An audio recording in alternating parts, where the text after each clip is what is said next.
Hey there, you're listening to Not Another TV Podcast. This is episode 68, the week of December 15th, 2024. My name's Drew Cudnick. With me, as always, my co-host, Mads Stassi. Mads, how we doing? We're going. It's been a week. Been a week. Indeed. We're rounding out the year, and it's crazy that we're already here. That's right. Last official episode of the year before we go. I mean, I say we're going to go on break, but it's like we're off for a week. Yeah. Which we have been known to do. Anyway. Right. We've done this before. We have done few this times. before, on occasion. I mean, it reminds me of the winter break when I worked at a school that was really a daycare. Yeah, we got from Christmas to New Year's off, and that was it. Mm-hmm. Next week is our end of the year episode, and we'll be talking about a lot of shows. So this is a small warning that episode will probably be very spoilery. So if you don't want to hear anything, skip that week. Yeah, probably, and just listen to this episode, which also has a lot of spoilers. Probably, I don't know if you're spoiler adverse. I don't know what you're doing here, honestly. Assume this entire episode is full of spoilers. There's spoilers everywhere. we always give spoilers. You know. If you don't like spoilers, what's it like to live in the world without the internet? Exactly. It was hard to narrow it down. It's really hard. It's really hard to think about all the shows that I've watched this year. Been like, there's no way that was this year. I did do it. I'm doing a top 10 list for Telltale. So I was like, it was hard. So I was like, at least I only have to do this once and I can use it twice. Right. And I think it's easier for me because I make a full top 20. Yeah. So I'm like, I still have a lot. I'm not having to trim down this much. It's just, it almost comes to the thing of like, these are the shows that I'm going to be talking about, so I almost feel like a pressure to move things up, you know? Mm-hmm. I'm like, well, I do want to be able to talk about that week.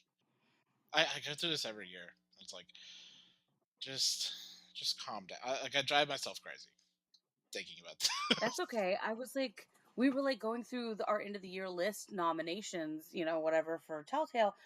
And like, we're going through like miniseries or whatever.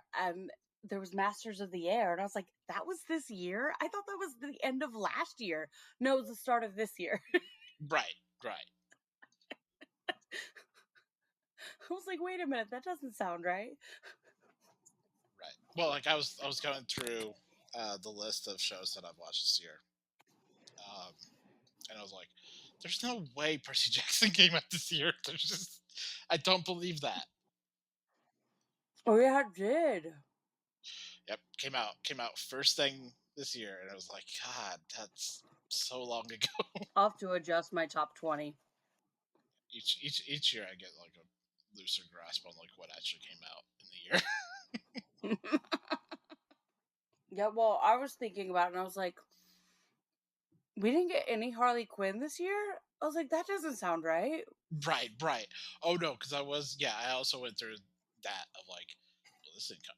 Like, I'm gonna talk about this more next week, but I did have a thing of like, man, my top 5 is fine, but it doesn't feel like a normal top 5, and I was like, that's because a lot of the things that I really like ended or didn't air this year.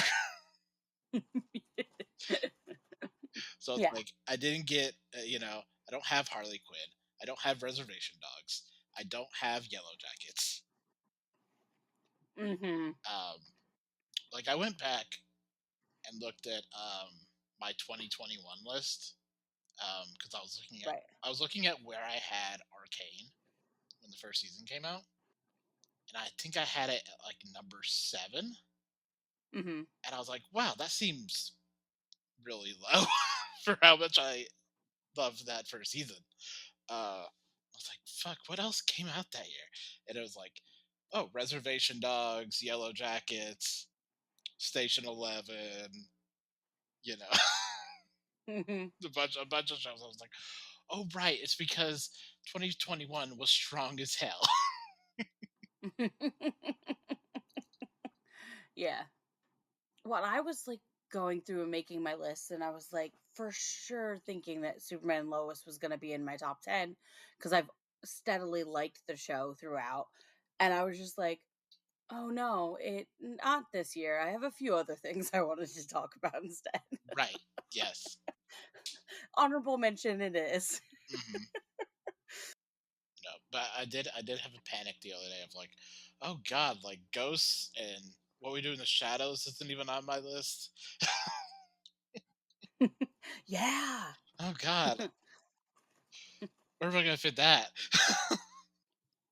But anyway, so next week, big fun. Come back in January.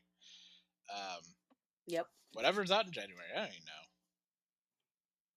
We'll be playing catch up. If, first and foremost, we'll be talking about What We Do in the Shadows and uh, And lower Lower decks. Decks series finale. Maybe we'll be end up what if it ends up being that we talk about those two shows and that's it? Sorry guys, we're totally blanking on the script this time. We're just going to talk for 2 hours about these two shows.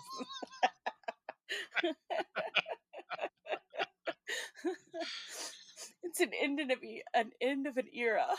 Indeed, yeah. Let's move on into some news. I think the first thing that I want to bring up here is that apparently it's hot reboot winter and no one told us. Yeah. So we got a bunch of reboots coming down the pipeline reportedly. Yep. Um, Prison Break is coming back for another reboot. Guys, we just have to let Prison Break die. We just have to let it go. I'm sorry. Just let it go. Let it go. Um Like it's a show that shouldn't have existed past the second season anyway. Like we just Well, yeah, just give it up, please. Also in talks for reboot is Scrubs, yep.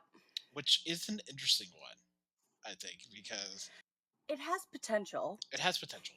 So here's the thing.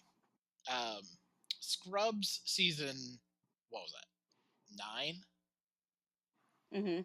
Um, the season they did after they had their series finale um, Yeah, was not a that sucked. was not a good season. Was not a good, but the big problem with that season was that it was trying to reset a show that didn't really need to be reset and had people who were becoming too famous for it, who were like Mhm. rapidly on the rise, like Dave Franco and Eliza Coop. So it was like, you know, it was a recipe for disaster. Mhm. Here, I think they could do something. It's really hard to say. Mhm. It's really hard to say. I don't know if anyone has rewatched Scrubs recently, but that is a show that has not aged Mm-mm. well. At all. I actually did watch a few episodes of Scrubs a few weeks ago, and I was like, I shouldn't be laughing at these jokes because that is not good. But like, out of nostalgia, I'm laughing, and so I'm like, oh, this is it's not that great. No, yeah, yeah. I would be interested to see how they try to update it. I'm blanking. I know there were more reboots that I'm just blanking on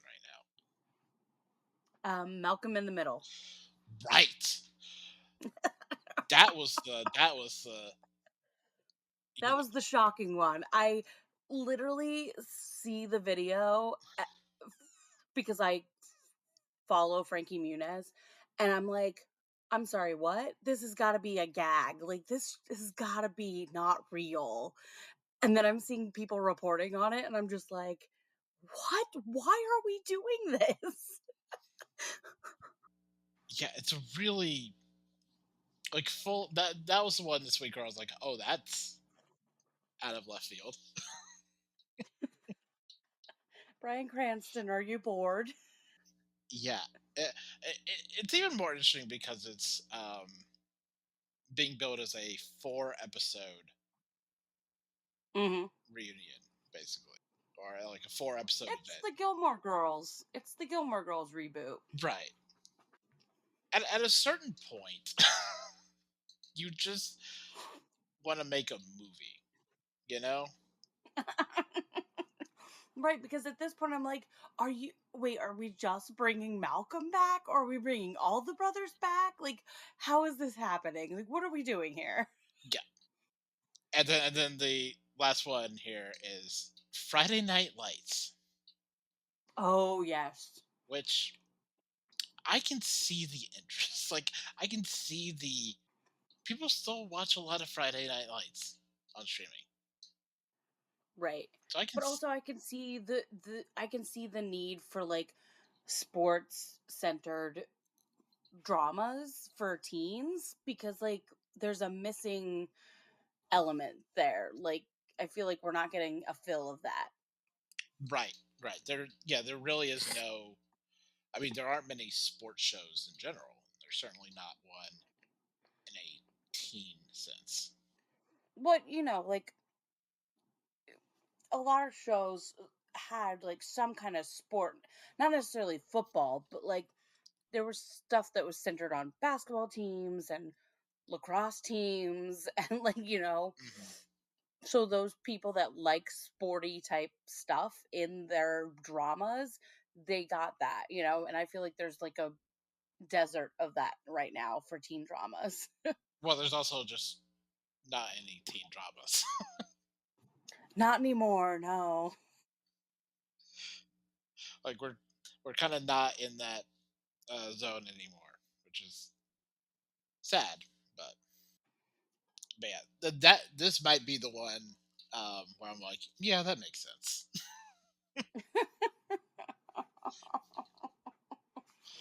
Like I It can see that. could be interesting. Like I'm curious. Yeah, like have Kyle Chandler come back and coach a new class. Yeah, I can. Sure, Right.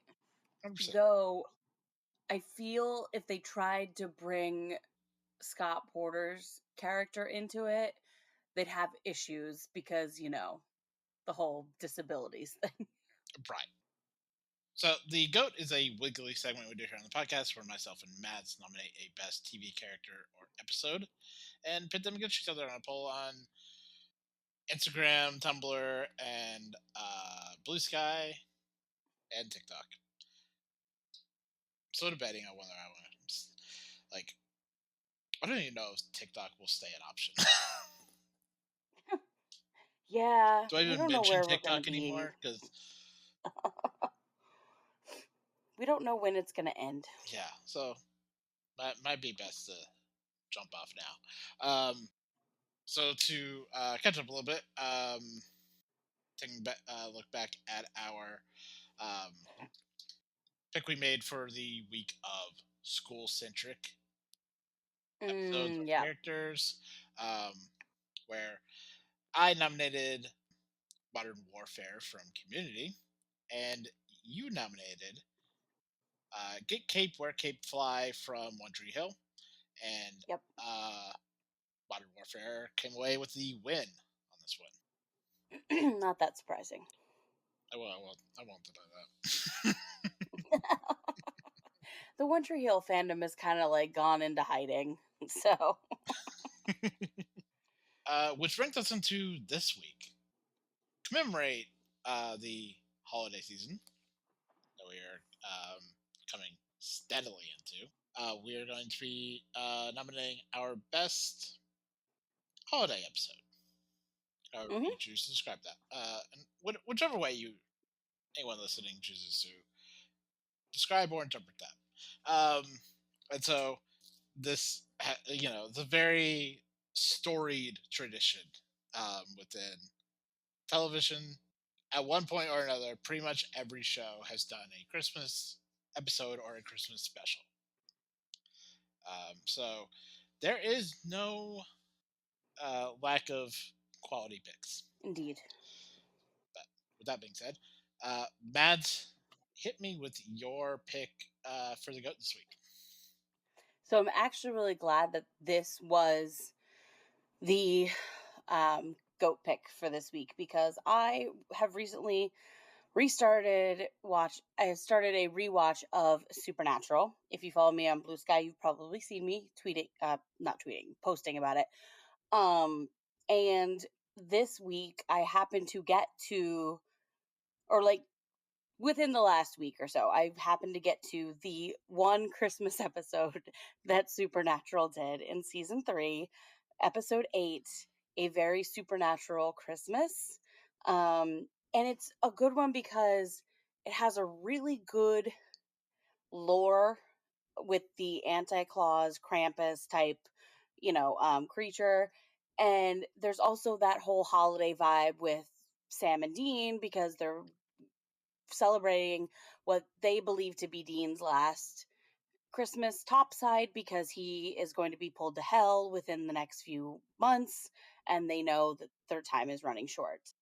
And also, there's the good old fashioned flashbacks to Christmas yesteryear, and you see young Sam and Dean celebrating Christmas together, and their father has left them alone in a hotel for the millionth time. It's just a great episode of holiday in the twisted supernatural way.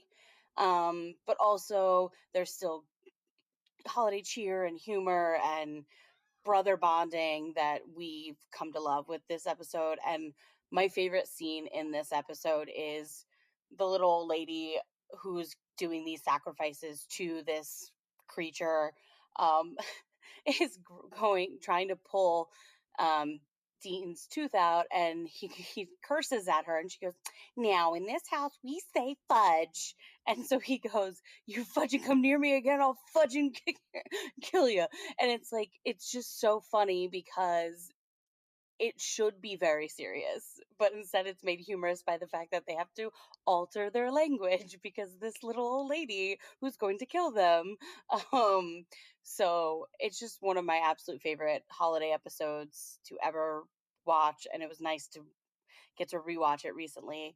So yeah, Supernatural season 3, episode 8, A Very Supernatural Christmas. So we didn't plan this, but it would appear that we are going off the beaten track. My pick for this episode will be predictable to people who know me. Legends of Tomorrow, season 3, episode 9, entitled Beebo the God of War, which is a Christmas episode in kind of name only, kind of. They realize the team realizes as they get into the Christmas season that everyone else recognizes this day as Happy Beebo Day, and they must go to. I forget what the actual year is, but they have to go back in time to the Viking settlement in America with Leif Erikson, whose party of Vikings has found a Beebo doll, which is kind of analogous to like a Furby, that cursed creature, bear adjacent kind of blue furry doll, and it talks to you, and the Vikings think Right. that this is their god of war, and start worshiping him as such. And I think this is the episode, apart from just being the Christmas episode, that I think everyone recognized at the time of Legends of Tomorrow being a very good show that people liked. To oh my god, this is great and one of the best shows on TV. Hmm. Just with a very simple Bebo. And I love Beebo so much. Like my sister drew a thing of Beebo for Christmas one year, and I have it hung up on my wall. Like I love Beebo. It's just so great, and it's just the nonsensicalness of just Vikings worshiping a Furby, um, and just like kind of the quiet comedy of that, while also having like very very serious conversations about grief and Hmm. because this was just after the one of the Arrowverse crossovers where Stein died in that crossover, played by Victor Garber. And, Hmm. like you know, grappling with that death, and then serious but more lighthearted fare of like um, Sarah and Ava working together and a kind of kindling of a camaraderie and attraction and like a lot of that's very fun. It's very this I think is like a lot of like what Legends of Tomorrow did like really really well, which is like embrace the silliness, embrace the goofiness, but like still have a kind of real emotional core. Um, Hmm. so that is my pick. Legends of Tomorrow, season 3, episode 9. Beebo, God of War. I I love that initially I thought of this theme it to think of those like cutesy, lovely holiday ones, and then we get to the week we do it, and I'm like supernatural, and you're like Legends of Tomorrow. Legends of Tomorrow.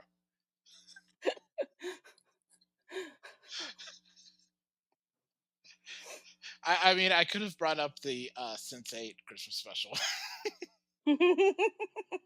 which would have also been on brand. Very much so.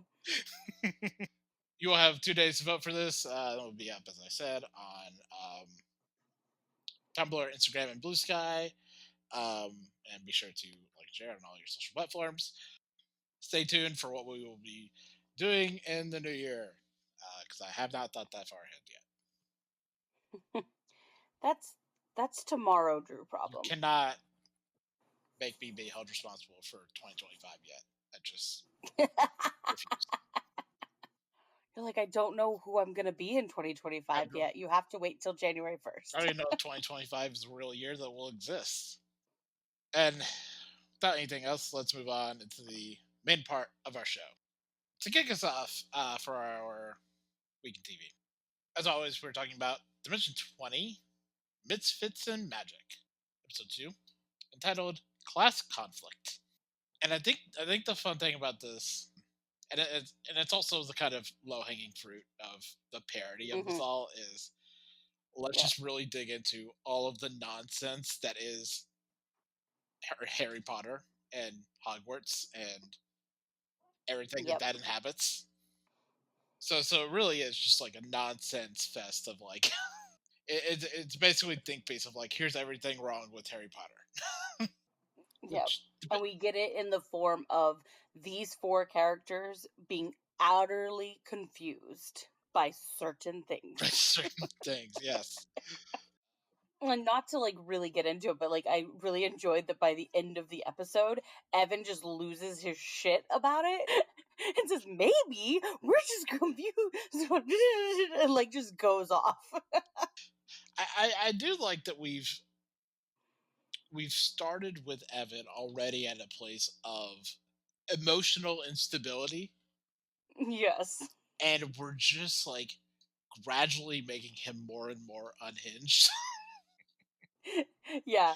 I really get this vibe that everyone in the room is like, we want to see how far Brennan can take this. Totally, yeah. And I think you could see that with like a lot of the interactions with Abria, or that Hmm. Abria has with him. Of like, I'm just gonna keep poking him. Right. I'm just gonna keep poking this absolute weirdo. To the point where she like is like, "Oh, we're going to do a charm check on the rest of you guys towards him. And like, and it's just like she knows it's he's not like, it's like she knows in the back of her mind that somehow he's going to fail that role and lose out to their charm. Mhm. Yeah, and I think a lot of the roles are like really fun this episode. Like, um, as it kind of like digs into like this new system. Um, Yep. like specifically, I think the role of like Lou rolling where his dice blows up like 3 times in a row. You're Yeah. like, oh, that's the good shit, man. But it also kind of illustrates a problem that I have with the system, where like the fact that Lou blows up his dice and it's still a D4 every time he blows it up, Mhm. and it's like it makes me appreciate the tweaks that they have made to the system over the last year, especially like the system they have in like the set in Misfits and Magic season 2, where it's like I really appreciate. It makes me appreciate more the work they've done to improve this. Mhm. Where it's like you should be like your dice should be progressing. Your dice should be because like that's more of the fun. Like Lou just staying at a D4, I think it lacks a lot of like the dynamacy. You know, I Mhm. would really want Right. for that moment. It's great. Like it's very enjoyable to watch Lou roll 4 3 times in a row. You know. Yeah.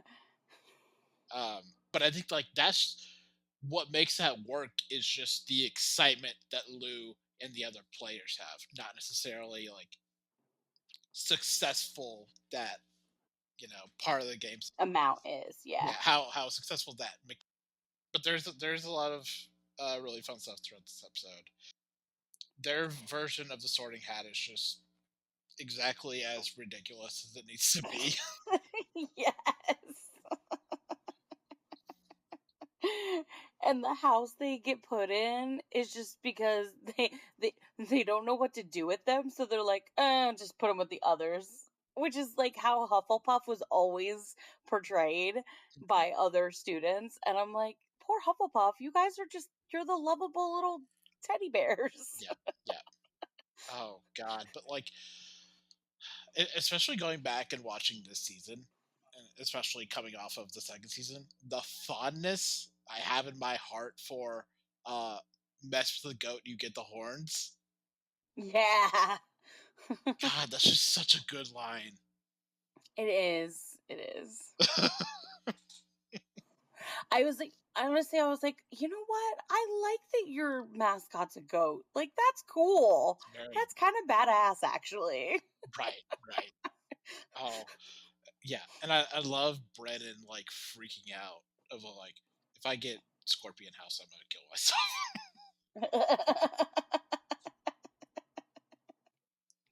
Which is a direct, like, spoof on Harry being like, not Slytherin, not Slytherin.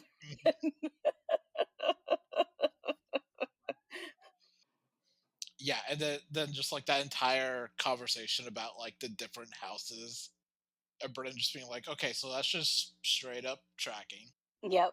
That is okay.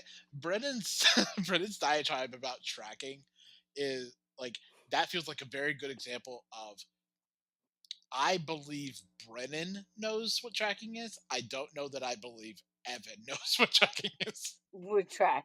Right, right. It's when Brennan becomes too much in his character that his character's disappearing, and it's like, sir, no, no, no, back up a little. You got to be your character, not you. Yeah, yeah, yeah. How does that?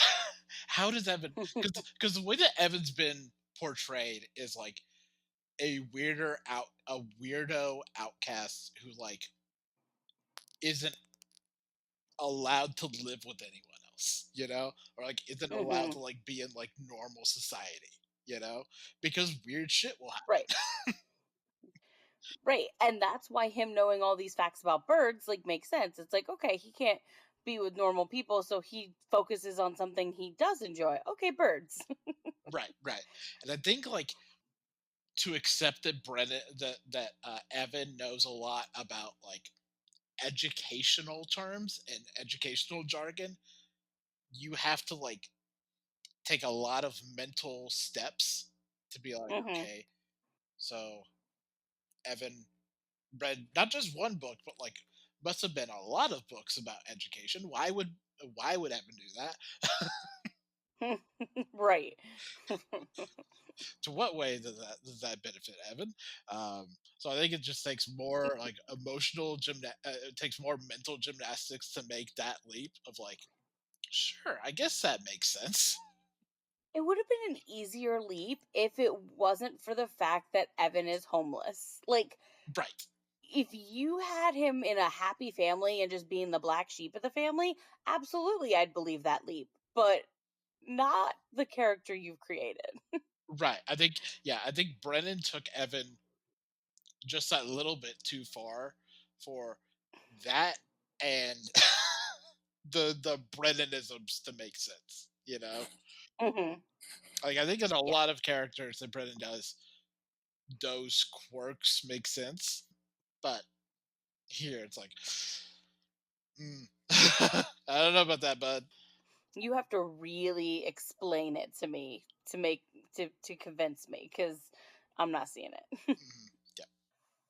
But like all the other moments of like Brett or like Evan pointing out something that is patently ridiculous, like That's great. It's yeah, fantastic. It's it's fun. like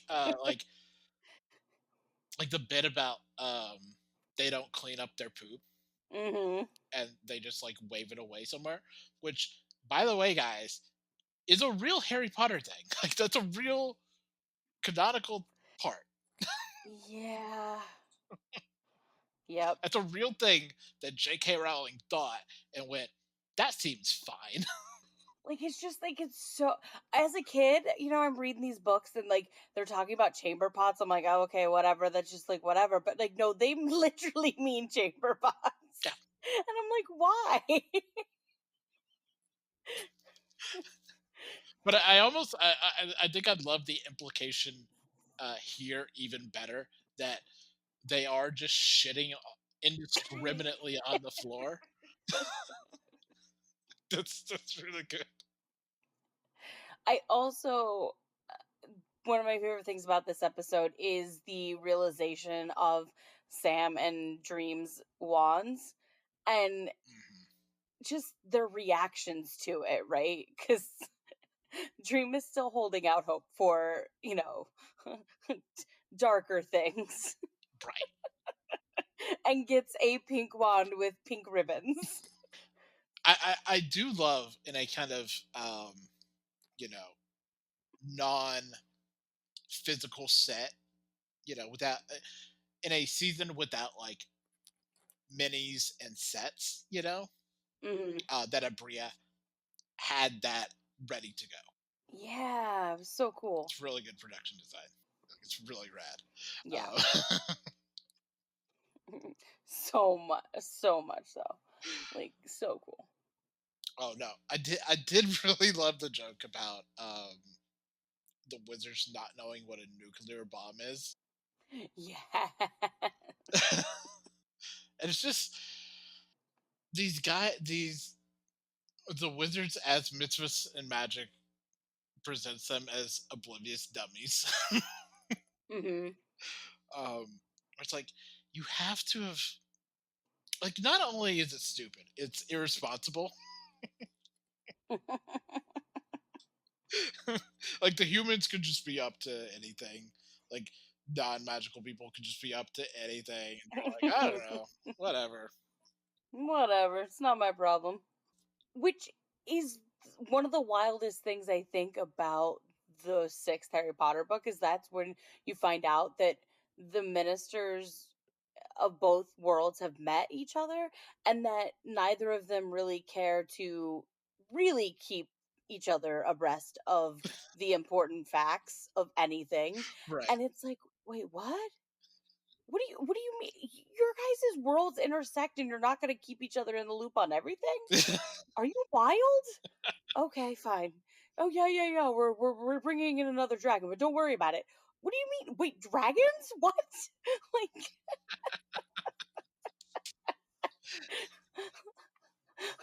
like that poor man. He's just like, I'm sorry, what? Dragons? But it is kind of wild that like within a bureaucracy, you're not like one of you all just like keep an eye. I don't know. Like we don't really care about apes, but we still like to see what the apes are doing. Right. We have to be sure they're not becoming smarter than we already know they Right?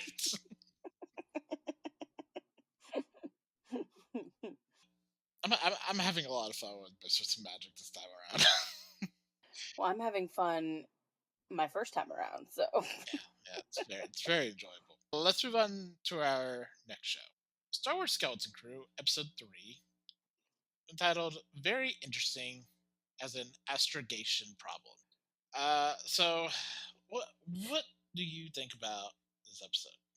it's starting to slow down a bit for me, but I do like the idea and concept that the rest of the universe thinks that the planet these kids come from is just a myth and a legend. It's not real. Meanwhile, the kids that live on this planet don't know things that have happened in the wider universe in the past so many years because they mentioned the Jedi Revolution and the kids were like, "What?" And it's like, "How did you not know about this?" And so that kind of intrigued me a bit because I'm like, "Okay, what's up with that?" And then it makes more sense of why at the beginning of the episode the parents were told, "Well, they've gone beyond the barrier. It's good luck, salutations, goodbye." Um, and it's like, oh, that makes more sense because maybe you can't find this planet if you're outside the barrier. Yeah, I I like this idea of a planet that is like kind of quantum locked, Hmm. where like the rest of the universe is just spinning around, and this planet has no idea to the extent that like a full regime rose and fell, and they had no idea. Hmm. Uh, Yep. so like I like that as an idea. It does still feel like a lot of we're still like building up to something, Right. in our third episode. It's like it feels like we're still establishing a show. Hmm. And I don't know what that show necessarily is. Yeah, because we find out that Jude Law's character is force sensitive, but he's not a Jedi, and he could be a bad guy or he could be a good guy. And I'm just like, I don't really know if like where his intentions are and what his thing. And it's like, I feel like we should be more established on what we're supposed to know. Right, right. And I do like this is kind of a like a Jedi and Sith absent show, and like a lot of the morals are like very simple. We're not getting into light side, dark side. This is like good guy, but also bad guy, pirate. Reluctant anti-hero. Hero, yeah, like, yeah, just it could be a number of things, but nothing like too like philosophically complicated. Right, right. This is yeah, and I do think that is like the main thing. This being a Star Wars, but in like an even more intensely kid lens. I really like the scene where they get to the planet and Jude Law is trying to explain things to them, and there's that moment where you can tell he realizes if these were other adults, he could just tell a lie. But these Mhm. aren't adults; they're kids, so he has to tell a different lie, but also couch that lie. Mhm. um, and I just really enjoy that. Yeah, he's having to learn to alter himself because children are not the same mental wavelength as adults. But I think overall, this is. I kind of had this moment partway through the episode of like, I think this is kind of aggressively competent Star Wars, you know. Right, yep. And I It's don't like think it, middle I ground. don't think it goes farther than that. I think there are far worse things you can be than competent. So Yeah, I'm definitely feeling its middle ground. I'm enjoying myself, but it's not, oh my gosh, this is the best thing I've ever seen. yeah, I don't. I think the main thing for me is that like it's not doing. It's 3 episodes and it's still like not doing anything that I'm like, oh, that's interesting. Hmm. It still just feels like a lot of genre tropes where I'm like, okay, like a Hmm. lot of other stuff that I've just seen elsewhere, just applied to Star Wars. Right. It's like, okay, that's fine, and especially if we're appealing to more of a kid audience, then yeah, that's fine. I am kind of surprised how woefully unbothered I am about this show, one way or another, though. Yeah, I thought maybe I'd feel more strongly about it, but I mean, I'm enjoying myself. It's fine. Yeah. One thing that I do need more information on, and I mean quickly, is what is KB? Right. Is she a robot, and why do people keep treating her like she's a robot? Well, and but I'm getting the sense that like maybe she has a medical condition that requires that robot thing on her face and head, and maybe that's why people are treating her that way. I don't know. Like, I mean, she's intensely autistic coded, yes. but I don't know like how deeply that runs. So I need more on that like stat like right now. Let's move on to our next show. Creature Commandos Season 1, Episode 3, entitled Cheers to the Tin Man. And I am really enjoying this show. I think the show is so violent, so deeply, Hmm. uh, you know, pardon the pun, but like cartoonishly violent. This is a lot of fun where we follow the GI robot who just so badly wants to kill Nazis. It is his only goal in life to Hmm. kill some Nazis. And so we follow him in the present timeline and also flashbacks in World War II, killing Nazis, and then kind of what his quote unquote life has been like was like after World War II and up to what happened to get him arrested and put in jail and tried as an actual human person. Um, where we get Yeah. this sequence of someone bought GI Robot and did not realize that he was a living weapon designed to hunt down and kill Nazis, Oh, fun. and brings him to a gathering of none other but neo Nazis. And there is this really fun sequence of GI Robot doing what I think of like a lot of having like the same moment that I think a lot of people would of, oh, these people are Nazis, aren't they? Just like watching other people at this gathering being like, okay, that could be, yeah, that's not great. Yeah. Right. And then the moment of revealing that they're all Nazis, and Yeah. just a true cavalcade of violence. Just absolute bloody, gory mess of GI Robot killing all of these Nazis in the room. And Sean Gunn is so good at just like, are we gonna kill Nazis now? Hmm. It's a very fun performance. There's a scene where he is brought to a kind of like one of those like 40s or 50s like talk shows, Hmm. and the host is like trying to interview GI Robot, and GI Robot's like, well, are there any Nazis here? And the talk show host goes, well, I can assure you there's no Nazis here. And it's just this great line of GI Robot narrowing his eyes and going, That's exactly what a Nazi would say.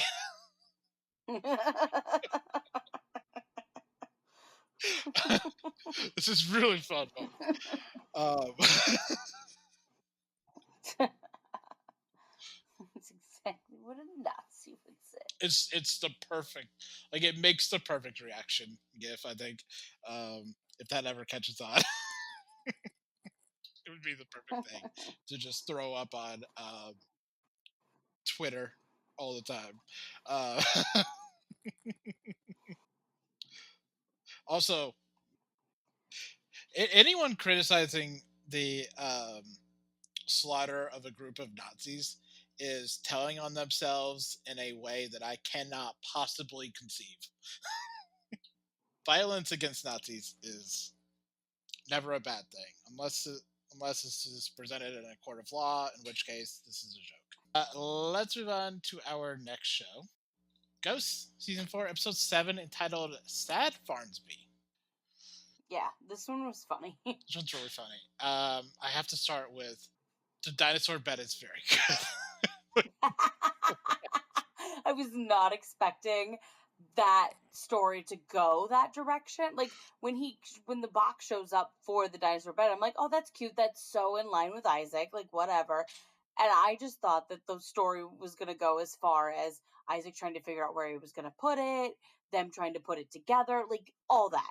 I did not realize it was going to turn into a situation of custody between him and Nigel.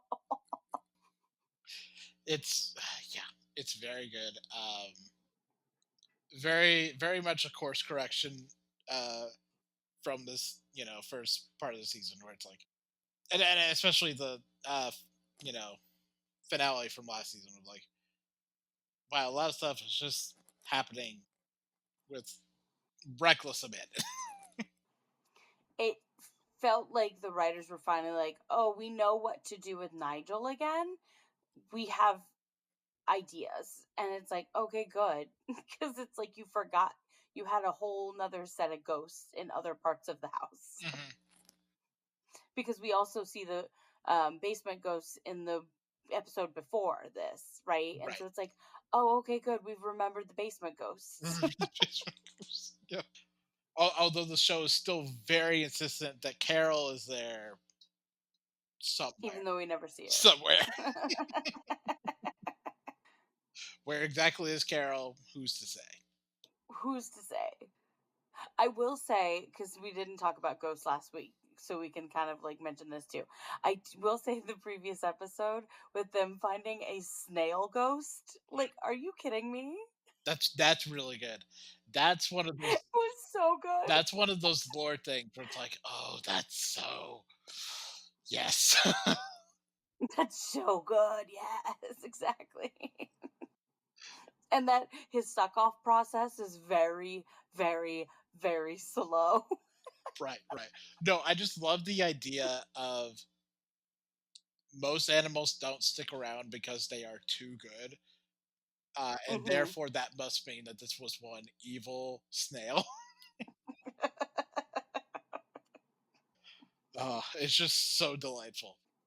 But back to this week's episode.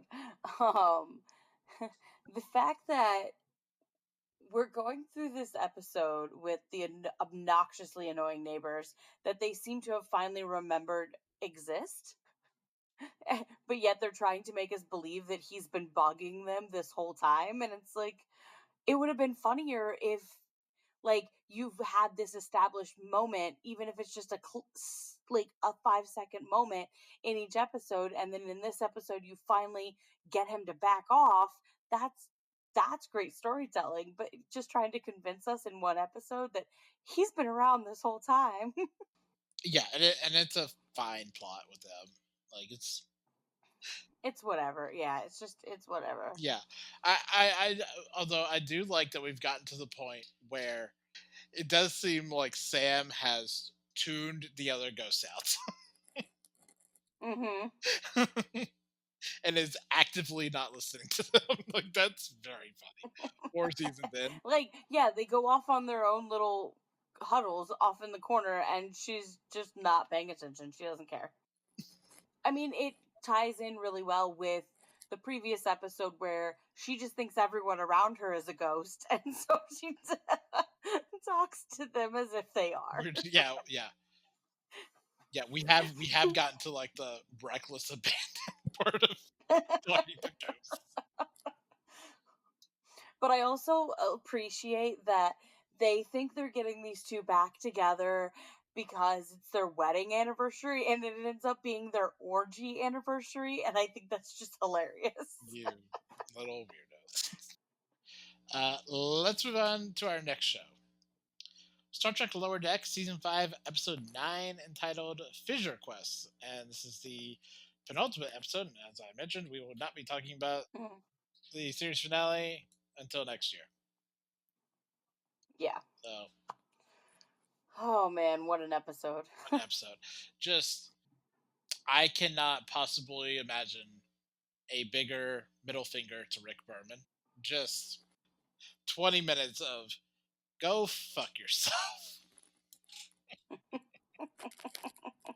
It fills me with so much joy to know that he is somewhere watching this episode so upset.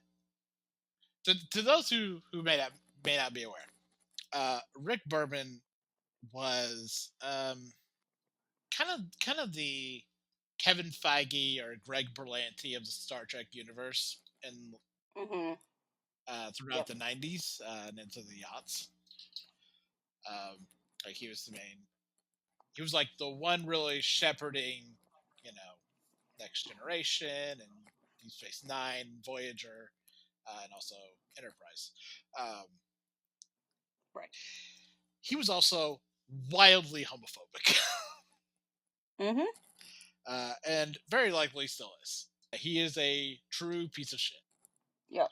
um, and would often do everything he could to keep same-sex couples off of Star Trek, which makes a lot of Deep Space Nine even more miraculous.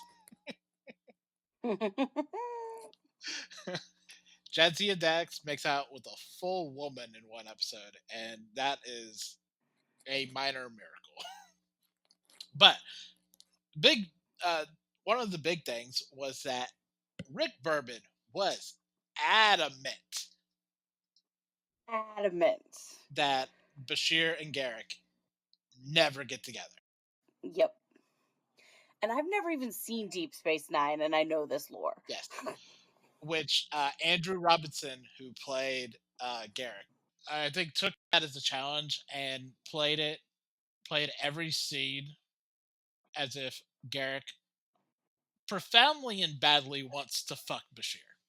Right. If anyone just wants to go watch a random DS9 episode with Bashir and Garrick, it's so funny. Andrew Robinson does not play that down the slightest bit. Hmm. It's very good. It's very very good, which is what makes this episode so great. So great. Ugh. Like, I knew how important this was going to be for other Star Trek fans because, again, despite not having seen Deep Space Nine, I know about the Bashir Garrick ship. Like, I know about it. Mhm. And so to see them get to live out that reality was phenomenal. Yeah, it's so delightful. But this entire episode is just Amazing. it, yeah, just a kind of parade of Star Trek cameos. Just like T'Pol in this is just so good. Oh, Hmm. it's like just it is a very funny deep cut. Enterprise at this point, I think, is really took Voyager's place as like the black sheep of like Star Trek. Acknowledge it in any way, I think is really funny. But yeah, that's such a good cameo. Also, I love the end of the episode where it, where she's like, "I'm gonna send it to my Poimler, and everything will be fine." Granted, he doesn't freak out. And what does Boibler do? He freaks out. Immediately freaks out. As he would. Yeah, yeah. There's so many good cameos in this. Dax, the like previous Dax before Jadzia. Uh, Hmm. that is deep. That is a really funny deep cut. Just this really cantankerous old man, and like all of the Kims. That's such a good joke. Yes. I was like, this is very enjoyable. The Harry Kim just always just always doing shit. Is very yep yep. Uh, I'm gonna miss the show so much. Yeah, it's just 20 minutes of just pure joy. I'm going to have to go back to the beginning. Like here's the thing about Lower Decks. I think it is made by people who think that Star Trek is incredibly dumb and also love it because of that reason, and Yeah. also just love it. Yeah, it has that innate ability to not take itself too seriously. Mhm. Yes, but also entirely understands Star Trek. Let's move on to our next show, Matlock, season 1, episode 8, entitled "No Monsters." I really loved Olympia in this episode. Yes, We've slowly worked our way backwards from she's this cold-hearted bitch who doesn't care about anybody to now we've peeled back those layers and we've realized, oh, that is who she's had to make herself into because of the men she works with. mhm, She's actually a loving mother. She's very concerned about her children. She wants to love her partner. There are complications with that. And now she's starting to actually care about the people that work under her. And she's starting to become friends with Matlock. And it's like very sweet and wonderful to see without her losing any of her edge. And that's like a very delicate balance. And these writers are really good at doing delicate balances. right. Yes, yeah. It reminds me of a lot of the character work that Jenny Snyder Erman did with Petra on Jane the Virgin, Hmm. where it's like humanizing, still keeping that edge, still keeping that sharpness, but Hmm. also a fully formed human being, which is a difficult feat to manage. And Erman is really adept at it.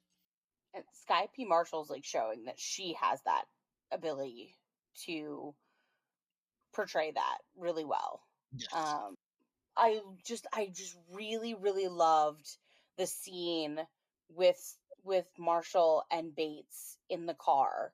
Um, just having that vulnerable conversation about her husband cheating and how it makes her feel and all these things. And it's like, wow, this has been there all along. She's just now allowed herself to break that wall that was around her. And I love it. And I feel like we're finally starting to see a bit of that emotional whiplash, emotional manipulation in Julian when he directly pits Maddie against Olympia, knowing that Maddie's not going to probably do what he wants her to do, but she's also not going to tell Olympia what he said. Right. And so, like, and it's like, oh, okay, maybe he's just been playing pretend nice this whole time, which is why women don't trust men at all. Like, Right. you can't trust a cute smile. Yeah. Yeah. And like based on this episode, I think you could have that turn of like Julian was behind the Wellbrexit files, and it's like, yeah, that would really track at this point. Which would make the writing very interesting if it ends up being that it was Olympia, right? Like, they've done just enough to keep us like wondering because we aren't 100% certain that we know who it is, right? Like, yes, someone forged Senior's signature, but is he still involved? Is Olympia just seeming like she would never be the kind of person that would get involved in something like this? Or is she changing away from that person? Right? So it's hard to know for certain where anybody is. Right. And like based on their characterization of Olympia, I could even buy it as a rock in a hard place of Mhm. Yep, that like she felt pressured. yeah, not having much choice then to do that.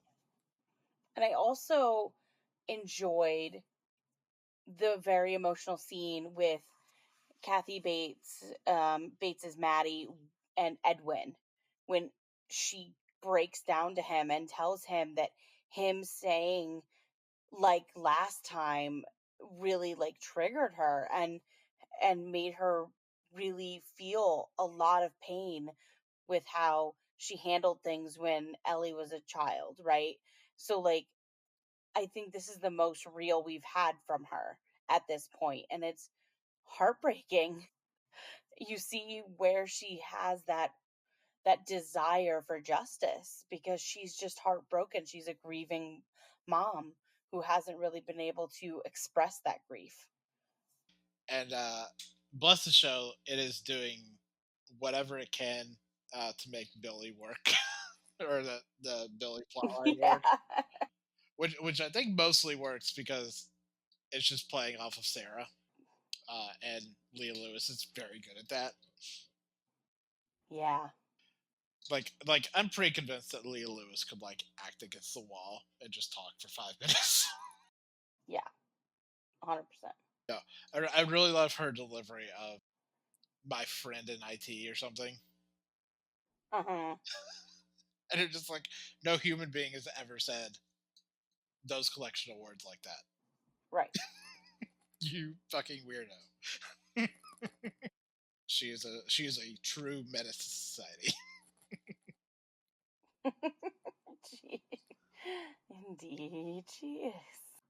But I do love that Sarah has no idea how to comfort Billy except for just continue to be an asshole. Right. She's like, well, I guess I could just keep doing what I normally do because what are feelings? Yeah, that plot line still doesn't make any sense and doesn't really work, but it doesn't matter because we are pushing forward, everyone. In it, we are committed. Speaking of which, the show continues to not know what to do with the grandson. Right. Exactly. Right? This time it was a mock trial. Yeah. You know what? If you're gonna do something, at least be consistent about it. That's fine. I guess I don't need you to know what you're gonna do with the grandson because he only exists to be a living reminder of his mom. and her foot in the door with technology. Right. Yeah. So if that's all he is, fine. He'll probably age out of the show anyway. Next season it'll be like grandson who? No, it'll be like the Good Wife. We'll get like a couple years out of the kids, and then they won't exist anymore. Or like Grey's Anatomy when they randomly remember that Meredith Grey has like 4 kids. They're like, oh right, she has children. We should probably bring those in at some point. My favorite TV example of forgetting about a child has to be Boy Meets World when the sister, the little sister came back into the story and she came down the stairs and she's like, I feel like I've been locked up there forever. Let's move on to our last show of the week. What We Do in the Shadows, Season 6, Episode 10, entitled The Promotion. Yeah. This is so much fun. Um, and I Hmm. think makes a very solid penultimate episode. Honestly, this all crescendoing at Guillermo just being like, I can't fucking do this again. um, Right. Yep. makes this entire plotline. Because I do think that's an interesting idea that like I don't think gets brought up a lot in television. It's like because I think there's that impulse of like you get out of a situation and then you know never to go back into that ever again. And it's like no, Right. typically you go back. Humans don't always work that way. Right, right.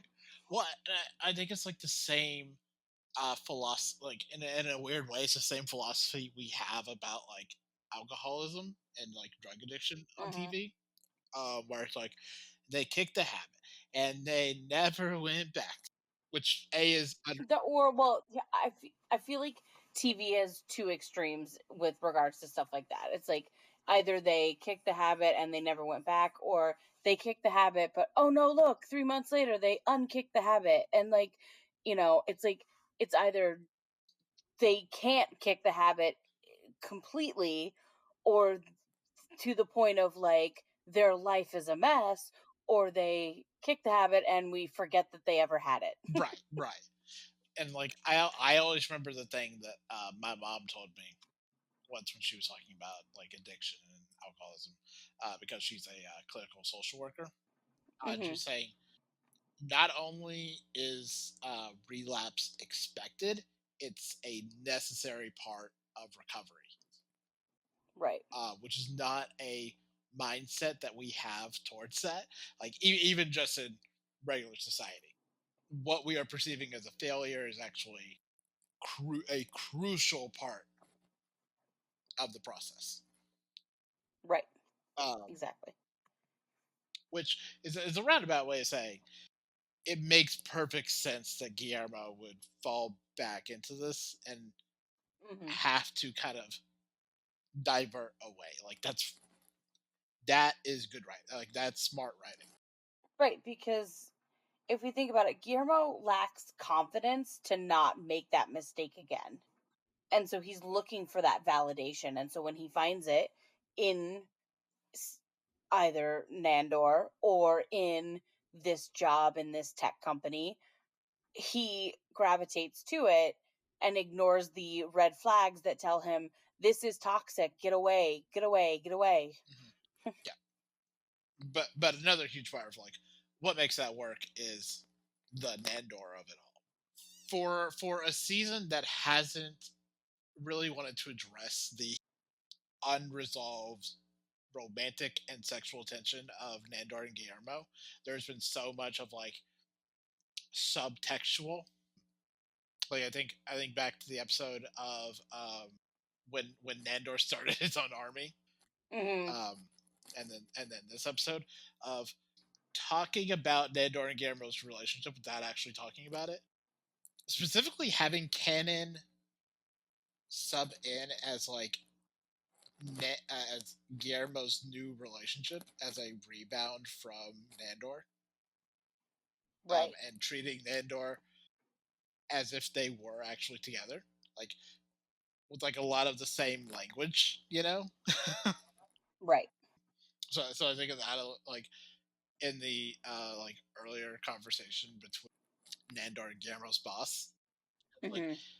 this has all of the feel of someone talking to their ex's current partner, you know. Yeah, exactly. And then that final scene or the final confrontation between Nandor and Guillermo's boss of like, yeah, this is Right. And he's that, like, I'm not going to let this happen again. Like, yeah. he's like, I am done. But I also love that they do treat the camera crew like they are real people who exist, Hmm.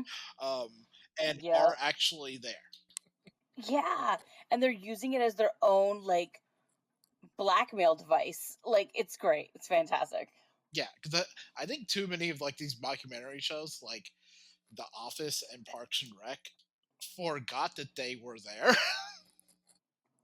But like I think what we do in the shadows and Abbott, I think is really good at really, Continuing to address it. yeah, continuing to address it and really taking note that like yes, there are actual people here who follow us with cameras. What? I thought this was my movie. No, this is our movie. Like, Also, I just want to know what um, the people like. What kind of release forms did the people at Canon Capital sign?